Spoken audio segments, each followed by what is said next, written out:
కోమటిరెడ్డి రాజగోపాల్ రెడ్డి నిన్న ఒక మీడియా ఛానల్‌తో మాట్లాడుతూ నిజంగా చాలా తీవ్ర వ్యాఖ్యలు చేసిండు. మళ్ళీ చేసిండు. ముఖ్యంగా ఎవరి మీద టార్గెట్ చేసిండంటే బాగా దానం నాగేందర్, మాజీ స్పీకర్, ప్రస్తుత ఎమ్మెల్యే పోచారం శ్రీనివాసరెడ్డిపై తీవ్ర వ్యాఖ్యలు చేసిండు. బుద్ధి లేదు వీళ్ళకి అని చెప్తా ఉన్నాడు. ఇంక నేను ఎక్కువ మాట్లాడలేకపోతున్నా కానీ బుద్ధి లేదు వీళ్ళకి అని చెప్తున్నాడు. అసలు ఎట్లా చేర్చుకుంటారా వీళ్ళని మీరు? అసలు పోచారం శ్రీనివాసరెడ్డిని ఎట్లా చేర్చుకుంటారు? గతంలో 18 మంది కాంగ్రెస్ ఎమ్మెల్యేలు ఉంటే 12 మందిని చేర్చుకున్నాడు. వత్తాసు పలికిండు కేసీఆర్‌కు. ఆయనను ఎట్లా చేర్చుకుంటారు? చేర్చుకున్నోళ్ళకు బుద్ధి లేదు, చేరిన ఆయనకు బుద్ధి లేదని ఘాటు వ్యాఖ్యలు చేసిండు. అంటే రేవంత్ రెడ్డినే తిట్టిండు. నిజంగా ఏ విషయాలనన్నా ఏమన్నా మాట్లాడుకోవచ్చు. కానీ రాజగోపాల్ రెడ్డి చేసిన ఈ ఈ అంశాలపై, ఈ వ్యాఖ్యలపై నిజంగా, నిజంగా, నిజంగా సమర్థించాలి. రేవంత్ రెడ్డికి ఏం తక్కువైందా? 65 సీట్లు ఉన్నాయి. ఎంఐఎం వాళ్ళు పొత్తే ఉన్నారు. సిపిఐ, కాంగ్రెస్ కలిసి 65 ఉన్నట్టున్నాయి. ఎంఐఎం ఉంది. ఎందుకు చేర్చుకోవాలి? గతంలో రేవంత్ రెడ్డి ఏమన్నాడు? పార్టీ మారినోళ్ళను మీ ఊర్లలోకి వస్తే రాళ్ళతోటి కొట్టండి, కొట్టి చంపండి అన్నాడు. లేకపోతే యాప చెట్టుకి కట్టేసి లాగులో తొండలిడ్చాలన్నాడు. ఆ ఇంటి మీద వాలిన కాకి ఈ ఇంటి మీద వాలుద్దారు. ఎక్కడ పోయినాయి నీ మాటలు? ఎక్కడ పోయినాయి? నీకు బ్రహ్మాండంగా ప్రజలు నిజాయితీగా మంచి మార్క్ ఇచ్చారు. మీ ప్రభుత్వానికి ఏర్పాటయ్యే అవకాశం ఆ సీట్లన్నీ ఇచ్చేసిండ్రు కదా, ఎందుకు చేర్చుకోవాలి? చేర్చుకొని సాధించింది ఏముంది రేవంత్ రెడ్డి? పోచారం శ్రీనివాసరెడ్డి విమర్శలు చేస్తున్నాడు. తర్వాత దానం నాగేందర్ కూడా విమర్శలు చేస్తా ఉన్నాడు. గూడెం మైపాల్ రెడ్డి కూడా విమర్శ. ఏం చక్కదనం ఉంది? నిజంగా చెప్తున్నా కదా, వీళ్ళంతా పార్టీ మారినోళ్ళంతా వాళ్ళ నియోజకవర్గాల అభివృద్ధి కోసం కాదు, వాళ్ళ అభివృద్ధి కోసం, వాళ్ళ కమిషన్ల కోసం, వాళ్ళు చేపట్టినటువంటి కాంట్రాక్టు పనులు ఏవైతే ఉంటో ఆ బిల్లుల కోసం మారిండ్రు తప్ప నియోజకవర్గానికి దానికి సంబంధించిన అభివృద్ధికి అస్సలు మారలేదు. మరి నిజంగానే పోచారం శ్రీనివాసరెడ్డి నియోజక అభివృద్ధికే మారిండి అనుకుందాం. మరి ఎందుకు ఆరోపణలు చేస్తున్నాడు? ఎందుకు నిధులు రాలేదు? వ్యవస్థల మార్పు రావాలి. యువత, జంజి యువత తమాషాలు చేయకుండా మీ నాటకాలు బంద్ చేయండి, మీ నకరాలు బంద్ చేయండి. గెలిచినోడు గెలిచిన పార్టీలు ఉండండి. ఎందుకు పోతున్నారు? ఇలా స్పీకర్ కూడా కొంచెం కూడా బుద్ధి లేకుండా వాళ్ళు టీఆర్ఎస్లోనే ఉన్నారు అని చెప్తున్నాడు. మరి దానం నాగేందరు టీఆర్ఎస్ నుంచి బీఆర్ఎస్లో చేరిండు అనుకుందాం. సరే, వాళ్ళ భాషలో చేరలేదే అనుకుందాం. మరి ఎంపీగా దేని మీద పోటీ చేసిండు? దేని మీద పోటీ చేసిండు? బీఆర్ఎస్ మీద చేసిండా? కాంగ్రెస్ మీద చేయలేదా? రాజకీయ రాజగోపాల్ రెడ్డి నిన్న ఒక ఛానల్ తోటి మాట్లాడితే నేను విన్నా. అది మాత్రం నిజం, 100% అది సమర్థించాలి, మనం ఒప్పుకోవాలి.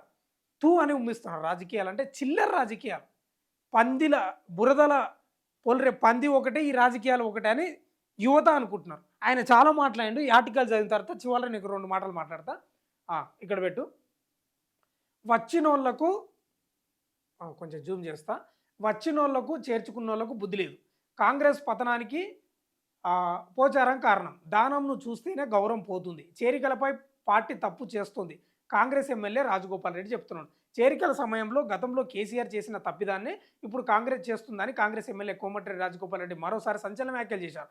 ఎంఐఎం, సిపిఐ సపోర్టు ఉండగా బీఆర్ఎస్ ఎమ్మెల్యేలను చేర్చుకోవాల్సిన అవసరం ఏమొచ్చిందని సొంత పార్టీ నేతలను ప్రశ్నించారు. తాజాగా ఆయన ఓ న్యూస్ ఛానల్తో మాట్లాడుతూ, నేను చూసిన బయట బీఆర్ఎస్ బీఫామ్పై గెలిచి కాంగ్రెస్లోకి వచ్చిన వాళ్లకు, వారిని చేర్చుకున్నోళ్లకు బుద్ధి లేదని సంచలన వ్యాఖ్యలు చేశారు. గతంలో పోచారం శ్రీనివాసరెడ్డి స్పీకర్ స్థానంలో ఉండి కాంగ్రెస్ పార్టీ నాశనం అయ్యేలా వ్యవహరించారని, అలాంటి వ్యక్తిని పార్టీలో ఎలా చేర్చుకుంటారని ప్రశ్నించారు. కాంగ్రెస్ పతనానికి కేసీఆర్ నెంబర్ 1 అయితే నెంబర్ 2 పోచారమేనని ఆరోపించండి. ఇది మామూలు స్టేట్మెంట్ కాదు.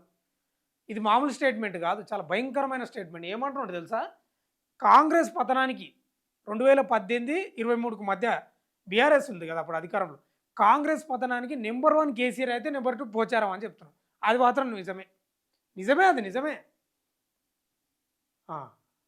అలాంటి వ్యక్తి కాంగ్రెస్ పార్టీలోకి ఎందుకు వచ్చారు, ఆయన్ను ఎవరు రప్పించారని ప్రశ్నించారు. పార్టీలో చేరాక ఇప్పుడు తనకు బాధగా ఉందని మాట్లాడడం విడ్డూరంగా ఉందన్నారు. ఇక దానం నాగేందర్ గురించి కూడా మాట్లాడు. దానంది చిల్లర రాజకీయం. దానం నాగేందర్ లాంటి వాళ్ళను చూస్తే జనాల్లో రాజకీయ నాయకుల మీద గౌరవం ఉండే దానం నాగేందర్ లాంటి వాళ్ళని చూస్తే జనాల్లో రాజకీయ నాయకుల మీద గౌరవం పోతుందని, ఉండే గౌరవం కూడా పోతుందని రాజగోపాల్ రెడ్డి విమర్శించారు. ఆయన బీఆర్ఎస్ పార్టీలో ఎమ్మెల్యే గెలిచి కాంగ్రెస్ నుంచి ఎంపీగా పోటీ చేశారన్నారు. మళ్ళీ బీఆర్ఎస్ పార్టీలోనే ఉన్నానని అంటున్నారని, ఇదేం చిల్లర రాజకీయం అని మండిపడ్డారు. నిజంగా సిగ్గు.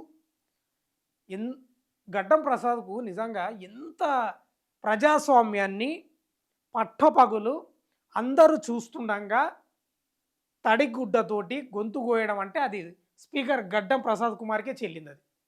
దానం నాగేందర్ కూడా బీఆర్ఎస్‌నే ఉన్నాడంట. ఏం చేయాలి? నాకు చెప్పే బదులు రేవంత్ రెడ్డికి చెప్పండి. చేరికలపై తప్పు చేస్తున్నామని పార్టీ గౌరవం కాపాడుకోవాలని తనకు చెప్పే బదులు ముఖ్యమంత్రి రేవంత్ రెడ్డికి చెప్పాలని రాజగోపాల్ రెడ్డి పీసీసీ అధ్యక్షులు మహేష్ కుమార్ గౌడ్‌ను కోరారు. ఇప్పటికైనా ఆలోచించి నిర్ణయాలు తీసుకోవాలని ఉద్యమకారులు, కాంగ్రెస్ పార్టీ కార్యకర్తలకు న్యాయం జరగాలని చూడాలని రాజగోపాల్ రెడ్డి చెప్తా ఉన్నాడు. పీసీసీ మహేష్ కుమార్ గౌడ్‌కి కౌంటర్ ఇస్తున్నాడు. ఇదే రాజగోపాల్ రెడ్డి స్థానంలో బీసీ ఎమ్మెల్యేలు, ఎస్సీ ఎమ్మెల్యేలు ఉంటే ఇస్తారా? చాలా కష్టం, చాలా కష్టం. ఏదో రాజగోపాల్ రెడ్డి కాబట్టి నడుస్తుంది. సరే, రాజగోపాల్ రెడ్డి చేసిన దాంట్లో కూడా తప్పేం లేదు, విమర్శలు. ఏది ఈ వ్యాఖ్యలకు సంబంధించి నేను చెప్పేది ఈ వ్యాఖ్యలు. దానం నాగేందర్ను పార్టీ మారిలో అందరిని తిట్టిండు, ఎందుకు చేర్చుకోవాలన్నాడు. రేవంత్ రెడ్డి ఈరోజు నిజంగా చెప్తున్నా కదా, రియల్ హీరోగా ఉంటుండే. ఇలా ఏముంది, రేవంత్ రెడ్డి లేకపోతే కాంగ్రెస్లో ఆయన పీసీసీ అధ్యక్షుడు కాకపోతే అధికారంలోకి వచ్చేదే కాదని ఒక బలమైన ఉంది, ఒక వార్త ఉంది, వాదన ఉంది. ఎస్, 100% అనుకుందాం అది. కానీ ఈ బీఆర్ఎస్ వాళ్ళని చేర్చుకోకుండా, వస్తా అన్న కూడా చేర్చుకోకుండా వచ్చిన సీట్లనే గౌరవించి 65 సీట్లను కాపాడుకొని పాలన కొనసాగించింటే ఆనాడు ప్రతిపక్షంలో ఉండి రాళ్ళు తీసుకొని కొట్టాలి, లాగులు తొండలేడ్చాలి, పార్టీ మారినోళ్ళని అన్నాడు కదా.